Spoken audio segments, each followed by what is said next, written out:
11ই মে 2026 বেশ কিছু ঘটনা পরিবর্তন হয়ে যাবে। আপনার জীবনে হঠাৎ করে কিছু ঝামেলা, গন্ডগোল এই সমস্ত জিনিসপত্র এসে হাজির হতে পারে। হঠাৎ করে পড়াশোনায় বিঘ্ন ঘটতে পারে, স্বামী বা স্ত্রীর সঙ্গে একটু ঝামেলা লেগে যেতে পারে। তো আপনার জীবনে কি ঘটনা ঘটবে সেটা জানার জন্য সম্পূর্ণ ভিডিওটা দেখতে থাকুন।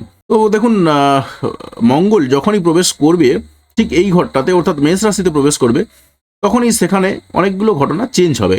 এখানে মঙ্গল কাকে পাবে, মার্কারিকে পাবে এবং শানকে পাবে, অর্থাৎ সূর্য এবং বুধকে পাবে। তো স্বাভাবিকভাবেই কিন্তু বেশ কিছু ঘটনা চেঞ্জ হবে। ঘটনা কিরকম চেঞ্জ হবে? সূর্য এবং বুধ একসঙ্গে থাকার ফলে এবং বুধ কম্বাস্ট হয়ে যাওয়ার ফলে বুদ্ধি বেশ কিছু ক্ষেত্রে নষ্ট হবে। তো এই ধরনের কিছু ঘটনা রয়েছে। তার সঙ্গে সঙ্গে আরও কি ঘটনা ঘটবে? আর যে ঘটনাগুলো ঘটবে সেটা হচ্ছে মঙ্গলের যে যে জায়গায় দৃষ্টি রয়েছে সেই জায়গাগুলোতে একটু এই পরিবর্তনগুলো চলে আসবে।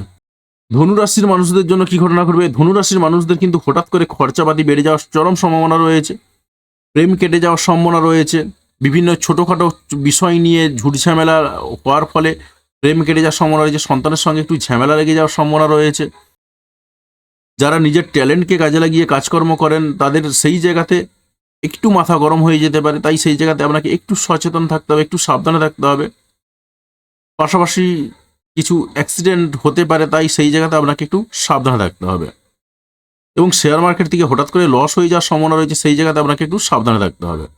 তো দেখুন, যে সিস্টেমটা আমি আপনাকে বললাম এতক্ষণ, সেটা হচ্ছে বৈদিক অ্যাস্ট্রোলজি সিস্টেমে, অর্থাৎ মঙ্গল শিফট করছে এই ঘর থেকে এই ঘরেতে। তার ফলে আপনার জীবনে কি কি পরিবর্তন আসবে সেটা বললাম, এবং এটা বৈদিক অ্যাস্ট্রোলজি সিস্টেমে বললাম। এই এফেক্টটা কিন্তু আপনার জীবনে পড়বে। এবারে দেখুন, যাদের জন্মছকে মঙ্গল খারাপ জায়গায় রয়েছে তাদের কিন্তু চরম পর্যায়ে পড়বে।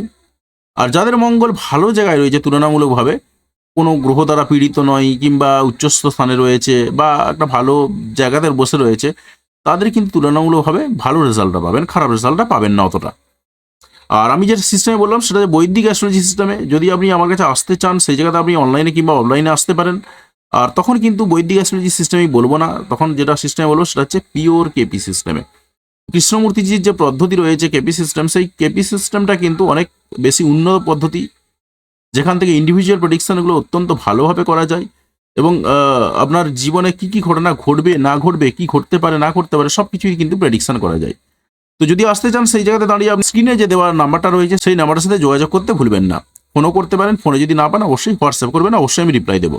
আর কোথা থেকে ভিডিওটা দেখলেন সেটা অবশ্যই কমেন্ট করে জানাতে ভুলবেন না। আর এই ধরনের ভিডিও পাওয়ার জন্য অবশ্যই চ্যানেলটা সাবস্ক্রাইব করবেন এবং পাশে আসা বেল বাটনটি অবশ্যই প্রেস করবেন পরবর্তী সময় ভিডিও নোটিফিকেশনগুলি পাওয়ার জন্য।